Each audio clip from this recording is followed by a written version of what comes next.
Hello दोस्तों, स्वागत है आपका हमारे यूट्यूब चैनल कॉम्पिटेटिव क्लासेस में। यहाँ हम आधुनिक तथा समकालीन कलाकार के बारे में पढ़ रहे थे,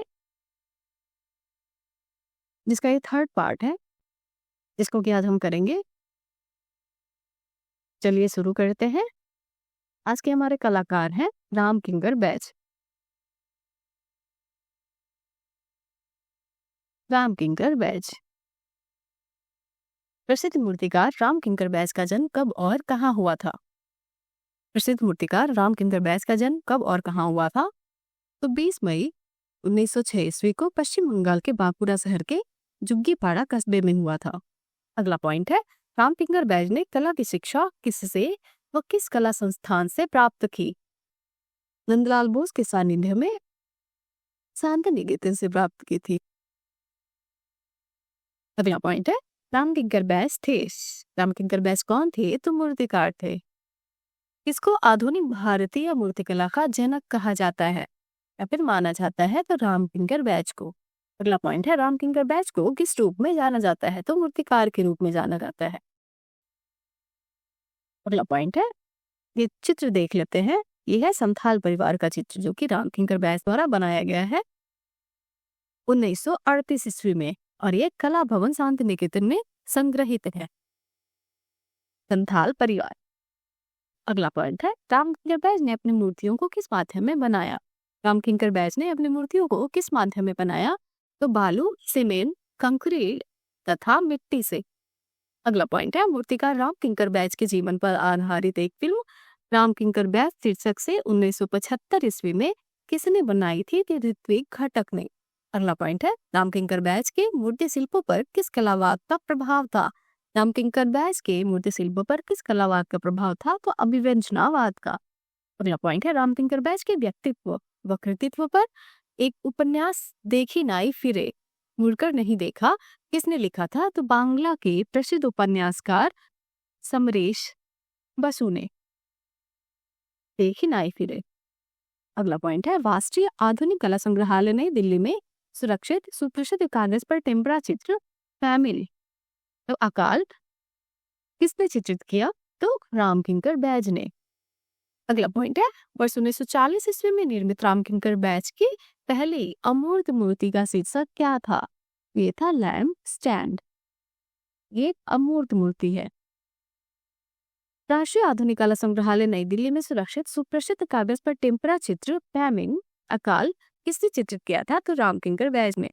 1938 ईस्वी में राम किंकर बैज द्वारा निर्मित संथाल परिवार वर्तमान में कहाँ सुरक्षित है? तो कला भवन शांति निकेतन के परिसर में।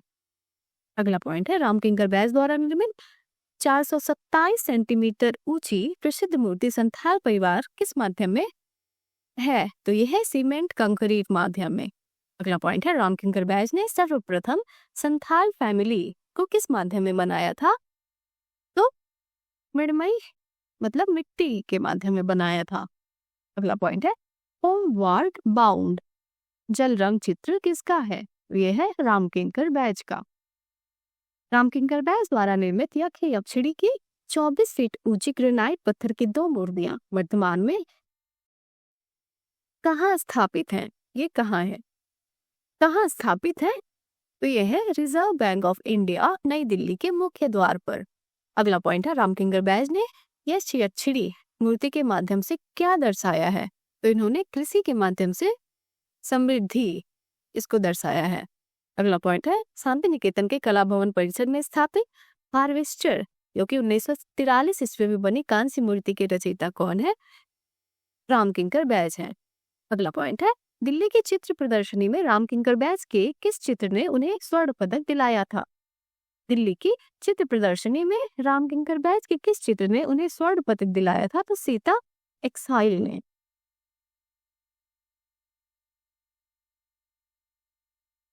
मील पहुंचने की पुकार जो कि 1959 ईस्वी में कैनवास पर तेल रंग माध्यम में बनाया गया था, किसका चित्र है? तो यह है राम किंकर बैज का। अगला पॉइंट है, राम किंकर बैज के जीवन पर आधारित पुस्तक राम किंकर एंड हिज वर्क्स के लेखक कौन है? तो के.जी. सुब्रमण्यम। अगला पॉइंट है, ए रामचंद्रन द्वारा रचित पुस्तक द मैन एंड आर्टिस्ट किसके जीवन पर आधारित है? ए रामचंद्र द्वारा रचित पुस्तक द मैन एंड आर्टिस्ट किसके जीवन पर आधारित है? तो राम किंकर बैज के जीवन पर। अगला पॉइंट है, राम किंकर बैज के प्रसिद्ध चित्र कौन कौन से हैं? तो थ्रेसिंग 1957 ईस्वी तैल माध्यम में, कटाई जलरंग 1948 ईस्वी में। अब हम पढ़ेंगे प्रदोष दास गुप्ता के बारे में। प्रख्यात मूर्तिकार प्रदोष दास गुप्ता का जन्म कब और कहाँ हुआ था? प्रख्यात मूर्तिकार प्रदोष दास गुप्ता का जन्म कब और कहाँ हुआ था? तो 1912 ईस्वी में ढाका, वर्तमान बांग्लादेश की राजधानी में। अगला पॉइंट है, प्रदोष दास गुप्ता ने मूर्तिकला की शिक्षा कहाँ से प्राप्त की? प्रदोष दास गुप्ता ने मूर्तिकला की शिक्षा कहाँ से प्राप्त की? तो आरंभ में लखनऊ में हिरण्यमय राय चौधरी से, तत्पश्चात चेन्नई में देवी प्रसाद राय चौधरी के निर्देशन में। अगला पॉइंट है, बंगाल स्कूल की रूढ़िबद्ध परंपरा के विरुद्ध किसने वर्ष 1943 ईस्वी में कलकत्ता ग्रुप की स्थापना की? बंगाल स्कूल की रूढ़िबद्ध परंपरा के विरुद्ध किसने वर्ष 1943 ईस्वी में कलकत्ता ग्रुप की स्थापना की? तो प्रदोष दास गुप्ता ने। अगला पॉइंट है, प्रदोष दास गुप्ता की प्रतिमा सीटेड वुमेन मेटल कास्ट माध्यम में कहाँ संग्रहित है? तो government museum and art gallery Chandigarh में। प्रदोष दास गुप्ता का विख्यात मूर्ति शिल्प दास्ता में या इन बॉन्डेज 1943 ईस्वी में बना चित्र है, कांस्य माध्यम में कहाँ सुरक्षित है? तो राष्ट्रीय आधुनिक कला संग्रहालय नई दिल्ली में सुरक्षित है। इसे 1957 ईस्वी में राष्ट्रीय आधुनिक कला संग्रहालय नई दिल्ली का क्यूरेटर नियुक्त किया गया, तो प्रदोष दास गुप्ता को। अगला पॉइंट है, प्रदोष दास गुप्ता की मूर्ति श्रृंगार टॉयलेट किस माध्यम में है? ये सीमेंट माध्यम में है। अगला पॉइंट है, प्रदोष दास गुप्ता ने अपने शिल्पों को अधिकांश किस माध्यम में बनाया? तो कांसा, प्रस्तर व टेराकोटा माध्यम में। अब हम प्रदोष दास गुप्ता के प्रमुख शिल्प देख लेंगे, कौन कौन से हैं। माय इंस्पिरेशन या मेरी प्रेरणा, जो कि 1948 ईस्वी में कांस्य माध्यम में बनाया गया और ये राष्ट्रीय आधुनिक कला संग्रहालय नई दिल्ली में संग्रहित है। अगला है माँ की गोद में, जो कि सीमेंट माध्यम में बनाया गया है। जय हिंद, जो कि 1948 ईस्वी में कांस्य माध्यम में बनाया गया है और ये कलाकार के निजी संग्रह में संग्रहित है। अगला है कंडोलेंस, जो कि 1950 ईस्वी में बनाया गया है और ये मद्रास स्टेट म्यूजियम में संग्रहित है। अगला है सन बाथिंग और ये कांस्य माध्यम में बनाया गया है। लास्ट है एक ब्राइड। ये सब प्रदोष दास गुप्ता के प्रमुख शिल्प हैं। अब हम कलकत्ता ग्रुप के बारे में पढ़ लेते हैं। कलकत्ता ग्रुप, इसकी स्थापना 1943 ईस्वी में हुई थी। भारत में यथार्थ में आधुनिक कलाकारों का सर्वप्रथम ग्रुप कौन सा था? तो कलकत्ता ग्रुप था। कलकत्ता ग्रुप 43 की स्थापना किसने और कब की थी? तो मूर्तिकार प्रदोष दास गुप्ता ने 1943 ईस्वी में की थी। कलकत्ता ग्रुप 43 की स्थापना कहाँ हुई थी? तो कोलकाता में हुई थी। बंगाल दुर्भिक्ष के समय कौन सा ग्रुप स्थापित किया गया था? तो कलकत्ता ग्रुप 43 स्थापित किया गया था। अगला पॉइंट है, कलकत्ता ग्रुप में कुल कितने कलाकार थे? तो 8 कलाकार थे। प्रदोष दास गुप्ता, सुबोध टैगोर, गोपाल घोष, निरोध मजुमदार, हेमंत मिश्र, पारितोष सेन, रथिन मिंत्रा और जैनवल आवेदीन। कलकत्ता ग्रुप की प्रथम प्रदर्शनी मिसेस कैसी के प्रयत्नों से कब और कहां आयोजित की गई? तो ये 1944 ईस्वी में मुंबई में आयोजित की गई। अगला पॉइंट है, कलकत्ता ग्रुप की दूसरी प्रदर्शनी कब और कहां आयोजित की गई? तो 1945 ईस्वी में मुंबई में ही आयोजित की गई। कलकत्ता ग्रुप की तीसरी व अंतिम प्रदर्शनी कब और कहां आयोजित की गई? तो 1950 ईस्वी में प्रोग्रेसिव आर्टिस्ट ग्रुप मुंबई में, जो कि 1947 ईस्वी में स्थापित था, के साथ मुंबई में। अब हम पढ़ेंगे गोपाल घोष के बारे में। गोपाल घोष का जन्म कब और कहाँ हुआ था? तो ये 1913 ईस्वी में कलकत्ता, पश्चिम बंगाल में हुआ था। अगला पॉइंट है, गोपाल घोष ने वर्ष 1935 ईस्वी में government college of arts and crafts Jaipur से पेंटिंग में डिप्लोमा प्राप्त करने के पश्चात government college of arts and craft Chennai में किसके निर्देशन में कला शिक्षा प्राप्त की? तो देवी प्रसाद राय चौधरी के निर्देशन में। अगला पॉइंट है, भारतीय आधुनिक दृश्य चित्रण के जन्मदाता हैं। भारतीय आधुनिक दृश्य चित्रण के जन्मदाता कौन है? तो गोपाल घोष। अगला पॉइंट है, भारत में आधुनिक लैंडस्केप पेंटिंग के जन्मदाता कौन है? भारत में आधुनिक लैंडस्केप पेंटिंग के जन्मदाता कौन है? तो गोपाल घोष। कलकत्ता ग्रुप के बोहेमियन कलाकार थे। कलकत्ता ग्रुप के बोहेमियन कलाकार कौन थे? तो गोपाल घोष। अगला पॉइंट है, a village near Mussoorie tempera माध्यम में किसने चित्रित किया? अ विलेज नियर मसूरी किसने चित्रित किया? तो गोपाल घोष ने। गोंधली या डॉन टेम्परा माध्यम के चित्रकार कौन है? तो गोपाल घोष। गोंधली या डॉन टेम्परा ये चित्रकार कौन है? तो गोपाल घोष। ये चित्र देख लेते हैं, ये गोपाल घोष का चित्र है मछुआरा, भारतीय मछुआरा। भारतीय मछुआरा जो कि 1978 ईस्वी में बनाया गया कागज पर जल रंग माध्यम में, और ये राष्ट्रीय आधुनिक कला संग्रहालय नई दिल्ली में संग्रहित है। भारतीय मछुआरा। अब हम पढ़ेंगे हेमंत मिश्र के बारे में। हेमंत मिश्रा। हेमंत मिश्रा का जन्म कब और कहाँ हुआ था? तो 13 अक्टूबर 1917 ईस्वी को शिवसागर असम में हुआ था। हेमंत मिश्र कलकत्ता ग्रुप के सदस्य चुने गए कब? तो 1950 ईस्वी में। हेमंत मिश्र की कला पर किस कलावाद का प्रभाव था? तो अति यथार्थवाद का। हेमंत मिश्र की कला पर किन यूरोपीय कलाकारों का प्रभाव था? तो डाली और अर्नेस्ट का। अगला पॉइंट है, हेमंत मिश्र के कुछ प्रसिद्ध चित्र कौन कौन से हैं? तो प्रिमिटिव एयर, वर्ष on fire, eco of a song तथा द परसुइंग द फीडिंग इत्यादि। अगला पॉइंट है, हेमंत मिश्र द्वारा लिखित पुस्तकें कौन कौन सी हैं? तो भारतीय चित्रकला जो कि 1978 ईस्वी में लिखी गई, रूपार अंतरत्रू जो कि 1990 ईस्वी में लिखी गई, और दिखो फ्लूइड अरुसागर, ये सारी जो है हेमंत मिश्र द्वारा लिखित पुस्तकें हैं। अब हम पढ़ेंगे निरोध मजुमदार के बारे में। निरोध मजुमदार का जन्म कब और कहाँ हुआ था? तो 11 मई 1916 ईस्वी को कोलकाता में। अगला पॉइंट है, प्रसिद्ध बंगाली उपन्यासकार कमल कुमार मजुमदार के छोटे भाई कौन थे? तो निरोध मजुमदार। किसकी कला पर? तंत्र कला का सशक्त प्रभाव रहा तो निरोध मजुमदार की कला पर। अगला पॉइंट है, भारत में सबसे पहले तांत्रिक कला पर प्रदर्शनी लगाने वाले कलाकार कौन थे? तो निरोध मजुमदार। ये चित्र देख लेते हैं, ये निरोध मजुमदार का चित्र है, लीडा और हंस, जो कि तैल माध्यम में बनाया गया है। लीडा और हंस। निरोध मजुमदार की छोटी बहन शानू लाहिरी की प्रसिद्धि किस रूप में है? तो चित्रकार व कला शिक्षिका के रूप में। अगला पॉइंट है, भारत की सर्वप्रथम व प्रमुख महिला पब्लिक आर्टिस्ट कौन थी? तो शानू लाहिरी। विश्व की सबसे ऊंची सार्वजनिक कला पब्लिक आर्ट का उदाहरण है द स्पीयर ऑफ डब्ल्यू या मॉन्यूमेंट ऑफ लाइट। ये सबसे ऊंची सार्वजनिक कला का उदाहरण है। अगला पॉइंट है, किसने अपने चित्रों में देवनागरी लिपि का प्रयोग किया? किसने अपने चित्रों में देवनागरी लिपि का प्रयोग किया? तो निरोध मजुमदार ने। अगला पॉइंट है, प्रसिद्ध तैल चित्र नेजाज घाट के चित्रकार कौन है? नेजाज घाट के चित्रकार कौन है? तो निरोध मजुमदार। अगला पॉइंट है, किस कलाकार ने आकृतियों के साथ चिन्हों व अक्षरों को अपने चित्रों में संयोजित किया?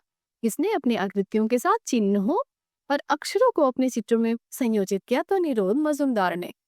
अगला पॉइंट है, निरोध मजुमदार का प्रसिद्ध चित्र नेता का घाट जो कि 1957 ईस्वी में कैनवास पर तैल रंग माध्यम में बनाया गया, कहाँ सुरक्षित है? तो राष्ट्रीय आधुनिक कला संग्रहालय नई दिल्ली में। नेता का घाट। अब हम पढ़ेंगे भावेश चंद सान्याल के बारे में। बीवी सान्याल का जन्म कब और कहाँ हुआ था? तो 22 अप्रैल 1902 ईस्वी को धुबरी असम में हुआ था।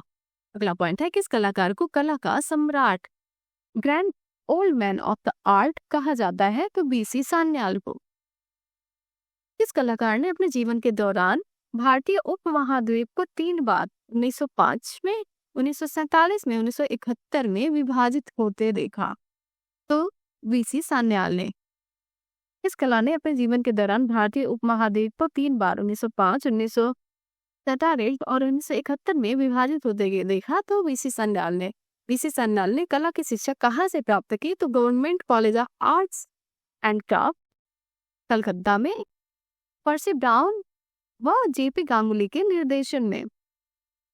अगला पॉइंट है, ये चित्र है शिव की मुखाकृति जो कि कैनवास पर तैल माध्यम में बनाया गया था। बीसी सान्याल का चित्र है शिव की मुखाकृति। अगला पॉइंट है, 1937 ईस्वी में लाहौर कॉलेज ऑफ आर्ट की स्थापना किसने की थी? 1937 ईस्वी में लाहौर कॉलेज ऑफ आर्ट की स्थापना किसने की? तो बीसी सान्याल ने। भारत जीवन के पश्चात सान्याल अपने पत्नी स्नेहलता सान्याल, गजल गायिका व रंगकर्मी व अपनी पुत्री अम्बा सान्याल जो कि एक प्रसिद्ध कॉस्ट्यूम डिजाइनर है, जिन्हें 2008 में संगीत नाटक अकादमी का अवार्ड रंगमंच सज्जा के लिए दिया गया था, के साथ कहाँ आ गए? तो दिल्ली आ गए। सान्याल ने अपने स्टूडियो कहाँ खोला? तो नई दिल्ली स्थित गोल मार्केट में खोला। अगला पॉइंट है, नई दिल्ली में गैलरी 26 की स्थापना किसने की थी? नई दिल्ली में गैलरी 26 की स्थापना किसने की? तो बीसी सान्याल ने। अगला पॉइंट है, 25 मार्च 1949 को नई दिल्ली में दिल्ली शिल्पी चक्र की स्थापना किसने की थी? तो बीसी सान्याल ने की थी। अगला पॉइंट है, जिस कला में भारत का सर्वोच्च पुरस्कार Lalit Kala Akademi fellowship for lifetime BC Sanyal को कब दिया गया था? तो 1980 ईस्वी में। अगला पॉइंट है, 1997 ईस्वी में बनी film dance of the wind में किस कलाकार ने अभिनय किया था? तो बीसी सान्याल ने। अगला पॉइंट है, 1998 ईस्वी में बीसी सान्याल की आत्मकथा द वर्टिकल वुमेन उनकी एक प्रसिद्ध कृति के नाम पर किसके द्वारा प्रकाशित किया गया? तो ललित कला अकादमी नई दिल्ली के द्वारा। अगला पॉइंट है, 22 अप्रैल 2001 को बीसी सान्याल की 100वीं जयंती पर अल्पेक्स ने किस नाम से एक विशिष्ट सम्मान शुरू किया जिसकी राशि 1,10,000 रुपए की है? तो कला सम्राट। अगला पॉइंट है, बीसी सान्याल को पद्म भूषण से कब सम्मानित किया गया? तो 1984 ईस्वी में। अगला पॉइंट है, सान्याल का निधन कब हुआ? तो 9 अगस्त 2003 को 102 वर्ष की उम्र में दिल्ली में हुआ था। बीसी सान्याल थे तो चित्रकार, तत्पश्चात मूर्तिकार थे। शिव की मुखाकृति फेस ऑफ शिवा किसका प्रसिद्ध चित्र है? तो बीसी सान्याल का। अगला पॉइंट है, बीसी सान्याल की प्रसिद्ध प्रस्तर मूर्ति द वर्टिकल वुमेन जो कि 1966-67 ईस्वी का है, कहाँ सुरक्षित है? तो government museum and art gallery Chandigarh में। अगला पॉइंट है, डायलॉग जो कि कैनवास पर तैरगम माध्यम में है और government museum and art gallery Chandigarh में संग्रहित है। किसका चित्र है? तो बीसी सान्याल का। अगला पॉइंट है, बीसी सान्याल का चित्र निजामुद्दीन के मेले में जो कि 1950 ईस्वी में बनाया गया कैनवास पर तैरगम माध्यम में, कहाँ सुरक्षित है? तो राष्ट्रीय आधुनिक कला संग्रहालय नई दिल्ली में। अगला पॉइंट है, 1929 ईस्वी में लाहौर में लाला लाजपत राय की अवाक्ष प्रतिमा बस साइज मूर्ति किसने बनाई थी? तो बीसी सान्याल ने। बीसी सान्याल के प्रमुख प्रसिद्ध चित्र देख लेते हैं। ये है द फ्राइंग बिजुपा, चरवाहा,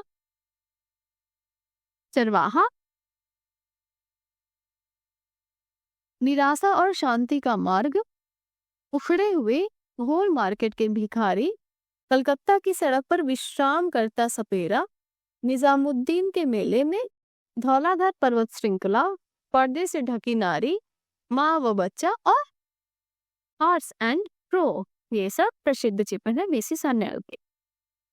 अब हम पढ़ेंगे दिल्ली शिल्पी चक्र के बारे में, जिसकी स्थापना 1949 ईस्वी में हुई थी।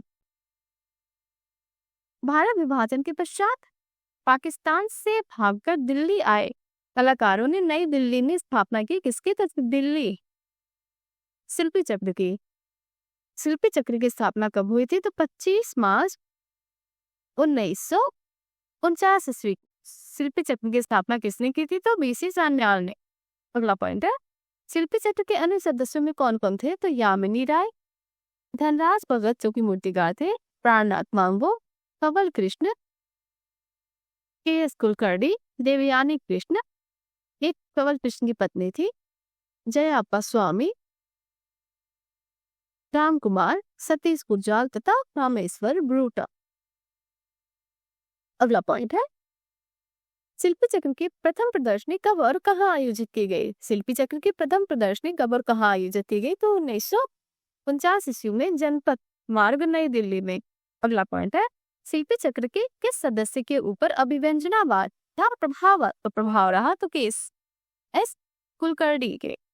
अगला पॉइंट है, शिल्पी चक्र के किस सदस्य ने मूर्तिकला की परंपरा में परिवर्तन का सूत्रपात किया? तो धनराज भगत ने। अगला पॉइंट है, शिल्पी चक्र के किस सदस्य ने विशाल भू अंचल और उसमें पहली पर्वत श्रृंखला का चित्रण किया? तो जया अप्पा स्वामी ने। अगला पॉइंट है, शिल्पी चक्र का वह सदस्य जो दृश्य चित्रकार था? तो राम कुमार। शिल्पी चक्र का कौन सा सदस्य ग्राफिककार था? तो कृष्ण खन्ना।